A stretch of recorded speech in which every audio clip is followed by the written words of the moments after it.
Let's talk about spiritual attachments and demons. This message is for those of us who are not invited to the club, meaning there's a big club and you are not in it, okay? For those of us who are not a part of the club, within the club, there are rites that happen and there are ceremonies that take place to attach demonic entities. Okay, these ceremonies are intentional, meaning that they go through the process of attaching the entity, and the entity walks into the brain or takes over the brain as described in the Greater and Lesser Keys of Solomon, using one of the 72 daemons of Goetia to grant them certain powers. Believe it or not, a large portion of the world has already chosen a side. Okay, they were either invited through their bloodlines or they have chosen that way because they figure if you can't beat them, join. Okay, so what you're dealing with is a host of people or a legion of people who have allowed their souls to take a back seat to these entities that run their brains. Okay, and these particular entities do operate on a specific type of system. Okay, just like in the movie Sinners, where it shows that okay, you have to invite them in, there are certain things that you can do to give these hosts permission, okay, to interfere, to interrupt, to aggravate you and your space. Let me tell you what those things are so you can recognize the signs and you can know what not to do if you have a feeling this is what you're dealing with. Just like in the movie Sinners, these entities operate on consent. So consent to enter in or be invited in, okay, or to hitchhike in, just like bed bugs and cockroaches need to be invited and they hitchhike into your home. It's the same exact energy.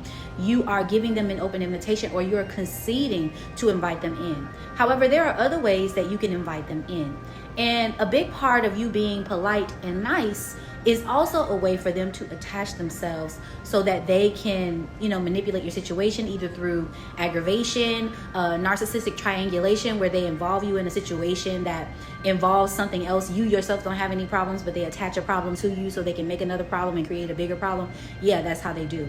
So by accepting anything from them, okay, anything, I don't care if it's a candy bar, say no. Don't accept any physical gifts or any offers of kindness, meaning, would you like me to do this for you? Can I take this for you? Do you want me to wash your dish? I don't care how small it seems. This is an open invitation and it's all about consent. It's all about you accepting a gift, just like Mary was given those gold coins and they're like, oh, you want the money? And she was like, yeah, I'm going to take it. That was her acceptance, right? For him to be able to attack, she had to accept those gold coins in the movie, right? So don't accept any gifts. That's a big part of it, or any type of nice or so-called nice gestures, okay? The other part of that is you yourself not doing anything for these entities, meaning that they're asking you to do something and, it's inconvenient, or they're just asking you to do something for them. Just say no. Another example, remember when Cornbread was at the door and he was asking to be invited in and they wouldn't let him in? However, he did ask for his money. Okay, and by asking for the money and Smoke getting ready to put the money in his hand was a gesture of surrender or consent. And this is what it means by just cutting off all of this consensual energy, meaning that you don't do anything nice for them. Say no to every question. Okay, be very weary of people who repeat phrases 3 times or they repeat phrases over and over again.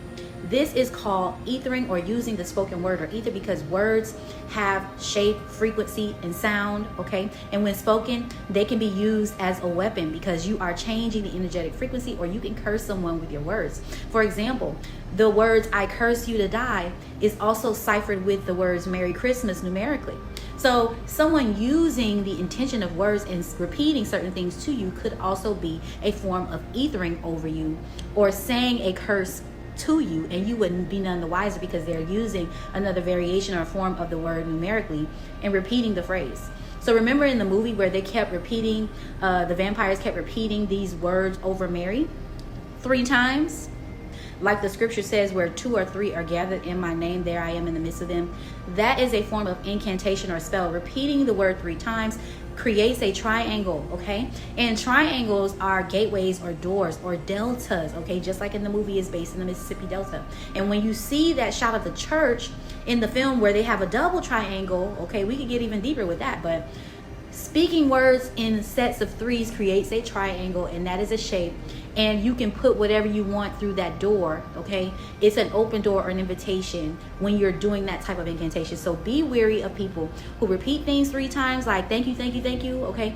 Be very wary of people who repeat the same phrases over and over again to you. So per usual, I hope you enjoyed this message, and please like, share, and subscribe, and put a comment down in the comments just to let me know what you think of this content overall. Until next time, peace, love, and light.